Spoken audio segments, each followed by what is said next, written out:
जय हिंद बच्चों। फिजिक्स फंडा के इस ऑनलाइन प्लेटफॉर्म पे आप सबों का बहुत बहुत स्वागत है।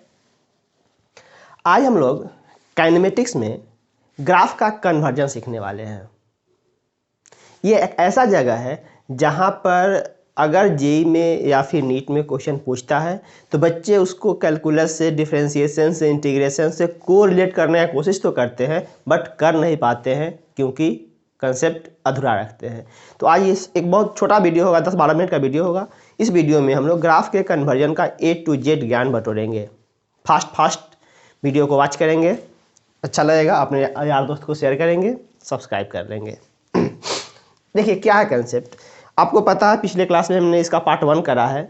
पार्ट 1 में हमने दिखाया है कि अगर मुझे डिफरेंशियल फॉर्म में काम करना है तो v = ds/dt, मतलब डिस्टेंस को टाइम के रेस्पेक्ट में हमने डिफरेंशिएट करा तो स्पीड या वेलोसिटी दिखा देगा। वैसे ही अगर हम a निकालते हैं तो ये हमें निकलता है dv/dt से। इसको हम थोड़ा सा और आगे बढ़ा दूँ तो d और v को हम लिख सकते हैं ds/dt with respect to time, मतलब ये डिस्टेंस का डबल डिफरेंशिएशन आ गया, मतलब d2s/dt2। और एक चीज़ और आपको साइड से पता है, डिफरेंशियल फॉर्म में differential of polynomial function x⁴n with respect to x n x⁻n-1। जब भी किसी पॉलिनोमियल फंक्शन को हम डिफरेंशिएट करते हैं तो उसका ऑर्डर एक घट जाता है। पावर पहले n था तो अब पावर n-1 हो गया। जितना बार फंक्शन डिफरेंशिएट होगा उतना बार उसका ऑर्डर घटेगा। ठीक है, इसका मतलब अगर मेरे पास डिस्टेंस का फंक्शन क्यूबिक होगा तो स्पीड का फंक्शन क्वाड्रेटिक आ जाएगा। अगर डिस्टेंस का फंक्शन क्वाड्रेटिक होगा तो वेलोसिटी का फंक्शन जो है वो लीनियर आ जाएगा। अगर डिस्टेंस का फंक्शन लीनियर होगा तो वेलोसिटी कांस्टेंट बन जाएगा। वैसे ही अगर वेलोसिटी का फंक्शन क्वाड्रेटिक होगा तो एक्सेलरेशन लीनियर बन जाएगा। वेलोसिटी अगर लीनियर होगा तो एक्सेलरेशन कांस्टेंट हो जाएगा। वेलोसिटी अगर क्यूबिक होगा तो एक्सेलरेशन क्वाड्रेटिक हो जाएगा। जितना बार फंक्शन डिफरेंशिएट होता है उतना बार उसका ऑर्डर घटता है, क्यूबिक से क्वाड्रेटिक, क्वाड्रेटिक से लीनियर और फाइनल लीनियर से कांस्टेंट। तो अगर मेरे पास किसी पार्टिकल का डिस्प्लेसमेंट टाइम ग्राफ दिया हुआ हो और बोल रहा है कि उसका वेलोसिटी टाइम ग्राफ बनाइए, तो कैसे बनाएंगे?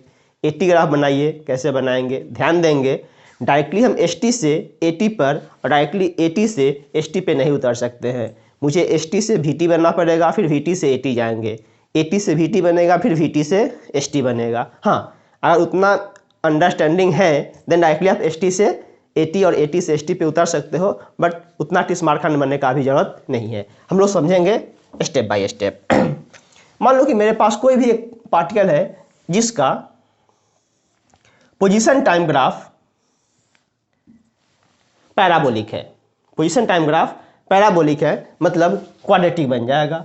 ये मेरा दिख रहा है position time graph, ST graph, और हम कह रहे हैं जो S है वो प्रोपोर्शनल जा रहा है t², मतलब पैराबोलिक कर्व जा रहा है। पैराबोलिक कर्व जा रहा। अगर मेरे पास पोजीशन टाइम ग्राफ पैराबोलिक है, पोजीशन टाइम ग्राफ पैराबोलिक है, तो पोजीशन टाइम ग्राफ को अगर हम एक बार डिफरेंशिएट कर देंगे तो बन जाएगा VT ग्राफ। और अगर ये चीज़ क्वाड्रेटिक है देन VT ग्राफ क्या बन जाएगा? लीनियर। हर बार डिफरेंशिएशन के बाद एक ऑर्डर घटता है। बहुत बढ़िया। अब अगर इसी ST ग्राफ को हम प्लॉट कर दूं VT ग्राफ में, तो अगर ये क्वाड्रेटिक है तो VT ग्राफ क्या बन जाएगा? लीनियर। बहुत बढ़िया। यही चीज़ यहाँ पर भी लिखा हुआ है, ये पोजीशन टाइम के फॉर्म में दिख रहा है और ये स्पीड टाइम या वेलोसिटी टाइम के फॉर्म में बता दो, ये VT टाइम में दिख रहा है। अच्छा, अगर VT ग्राफ मेरा लीनियर है तो AT ग्राफ क्या हो जाएगा? कांस्टेंट, क्योंकि लीनियर फंक्शन को जैसे ही आप डिफरेंशिएट करोगे कांस्टेंट निकल जाएगा। अब अगर इस सेम VT ग्राफ को हम AT ग्राफ में कन्वर्ट करें तो ये क्या दिखा देगा? एक कांस्टेंट एक्सेलरेशन। क्यों? A = क्या जानते हो? dv/dt। A = जानते हो dv/dt, और dv/dt मतलब VT ग्राफ का स्लोप। जरा गौर से देखो, इस VT ग्राफ का स्लोप कांस्टेंट है कि नहीं? स्लोप कांस्टेंट है, इसलिए एक्सेलरेशन क्या हो जाएगा? कांस्टेंट हो जाएगा। मतलब ये तीनों ग्राफ एक ही चीज़ को रिप्रेजेंट कर रहा है, ST graph, VT graph and AT graph, बस एक ही चीज़ है। कैसे? क्वाड्रेटिक है एसटी ग्राफ, लीनियर है मतलब यहाँ v जो है प्रोपोर्शनल टू t हो जाएगा, लीनियर वेरिएशन, एंड यहाँ पर a क्या हो जाएगा, कांस्टेंट हो जाएगा। ठीक है। अगर मेरे पास किसी पार्टिकल का एसटी ग्राफ, अगर मेरे पास किसी पार्टिकल का एसटी ग्राफ लीनियर जा रहा है, मतलब यहाँ पर जो पोजीशन है वो डायरेक्टली प्रोपोर्शनल टू टाइम जा रहा है, एसटी ग्राफ लीनियर है, देन आप खुद से दिमाग लगाओ और बताओ कि इस एसटी ग्राफ का वीटी ग्राफ क्या होने वाला है। एसटी ग्राफ लीनियर है, देन एसटी ग्राफ से वीटी ग्राफ क्या हो जाएगा, एक स्ट्रेट लाइन मतलब कांस्टेंट।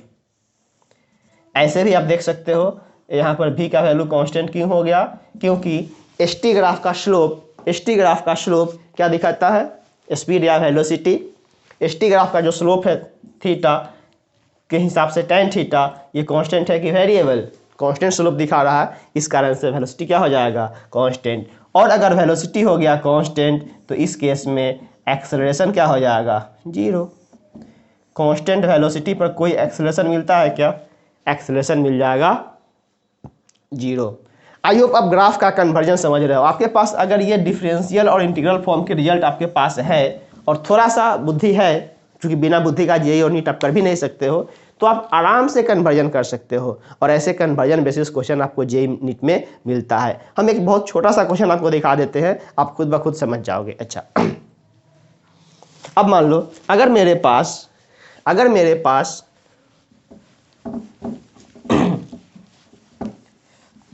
क्योंकि क्यूबिक फंक्शन और क्वाड्रेटिक फंक्शन को एक साथ प्लॉट करेंगे अगर हम किसी भी ग्राफ पर तो दिखेगा, बट अलग अलग हम क्यूबिक और क्वाड्रेटिक फंक्शन को प्लॉट करते हैं तो उसमें ज़्यादा कुछ फर्क समझ नहीं आएगा।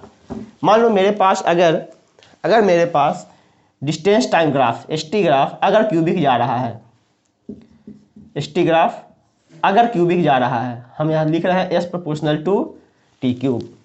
एसटी ग्राफ अगर क्यूबिक जा रहा है उस केस में वीटी ग्राफ क्या बन जाएगा, क्वाड्रेटिक। उस केस में वीटी ग्राफ क्या बन जाएगा, क्वाड्रेटिक। और वीटी ग्राफ अगर क्वाड्रेटिक बन जाएगा तो एटी ग्राफ क्या बन जाएगा, लीनियर, मतलब कांस्टेंट एक्सेलरेशन दिखा देगा। तो हर एक स्टेप, चूंकि एस का डिफरेंशिएशन बी, वी का डिफरेंशिएशन ए, और जितना बार फंक्शन डिफरेंशिएट होता है उतना बार उसका ऑर्डर घटते जाता है। क्यूबिक से क्वाड्रेटिक बना, क्वाड्रेटिक से लीनियर बन गया। इसके आगे और जाओगे, चूंकि एक्सप्रेशन से आगे कोई फिजिकल टर्म डिफाइन नहीं होता है, मैथ में तो कर दोगे, इसके अगला स्टेप का अगर डिफरेंशियल करोगे क्या हो जाएगा, कांस्टेंट टर्म मिल जाएगा। सही। इसी पर एक दो क्वेश्चन होगा कन्वर्जन का, देख लेते हैं। क्वेश्चन कुछ ऐसा दिखा रखा है, आप खुद इसका आंसर करोगे और आंसर करके कमेंट करके बता दोगे कि मेरे आंसर करने से पहले क्या आप आंसर कर लिए थे या बताने के बाद हुआ है। बहुत छोटा सा क्वेश्चन है, गौर से देखोगे। क्वेश्चन कह रहा है कि अगर किसी पार्टिकल का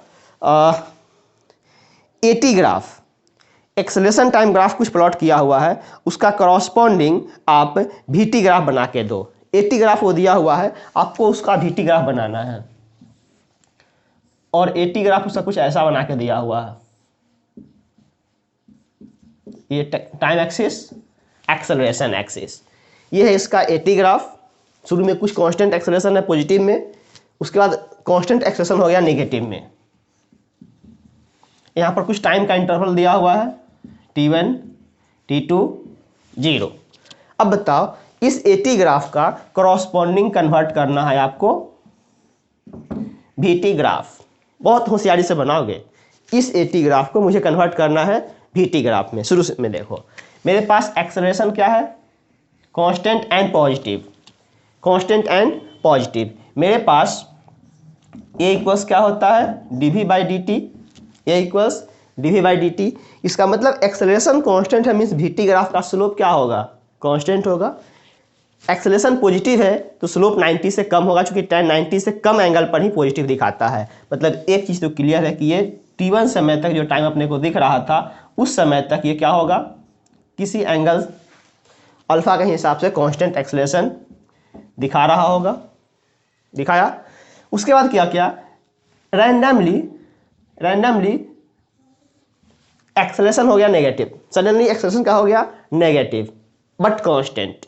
नेगेटिव बट कांस्टेंट, तो फिर लगे हाथ यहाँ से क्या हो जाएगा, अब देखो इसका स्लोप नेगेटिव आ गया, 90 से ज़्यादा, 90 ज़्यादा पर एंगल क्या दिखाता है 10 में नेगेटिव। फिर से एक्सप्रेशन मेरे पास नेगेटिव तो है बट कांस्टेंट है, स्लोप मेरे पास नेगेटिव है बट कांस्टेंट है, तो इस एटी ग्राफ का मेरे पास क्या बन गया, वीटी ग्राफ ऐसा बन गया।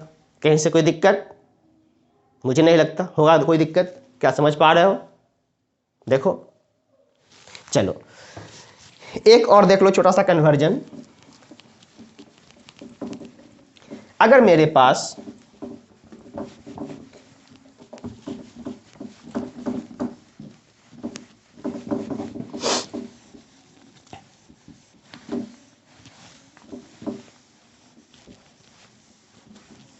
वीटी ग्राफ कुछ थमा दे, मेरे पास दिखा दे कुछ वीटी ग्राफ, इस बार हम दिखा दिए कि मेरे पास किसी ऑब्जेक्ट का वीटी ग्राफ ऐसा है,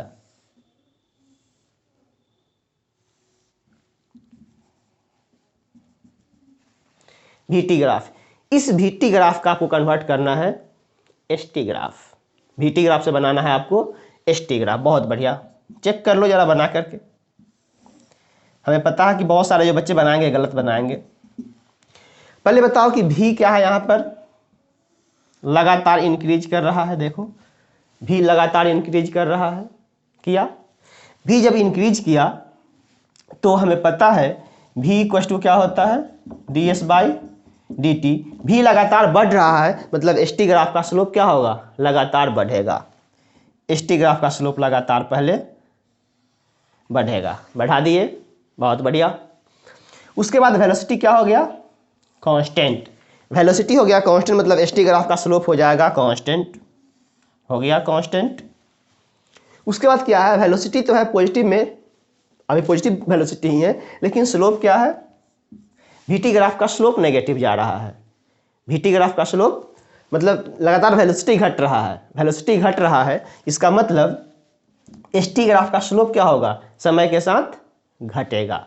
अब बताओ एस टी ग्राफ का स्लोप समय के साथ घटेगा, लेकिन चूंकि वेलोसिटी अभी पॉजिटिव में है, तो अब यहाँ से हम एस टी ग्राफ का कैसे प्लॉटिंग करें, थोड़ा सा स्पेस कम पड़ गया, जरा गौर से देखो, ये जो ग्राफ प्लॉट हो जाएगा वो ऐसे प्लॉटिंग होगा कन्वेक्स शेप में।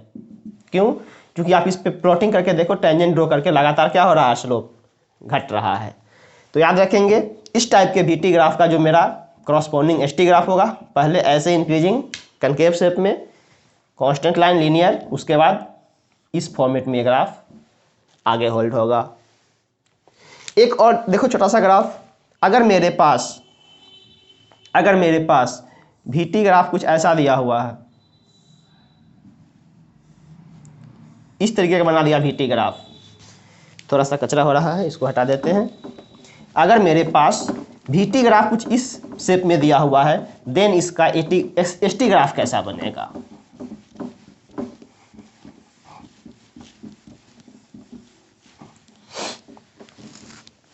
यह है मेरे पास वीटी ग्राफ, इस वीटी ग्राफ का मुझे कन्वर्जन करना है किसमें,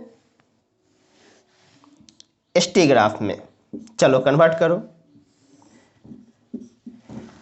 शुरू के इस इतना इंटरवल ऑफ टाइम में वेलोसिटी क्या है, कांस्टेंट है, और वो वेलोसिटी क्या है, पॉजिटिव है कि नेगेटिव है, पॉजिटिव वेलोसिटी बट कांस्टेंट।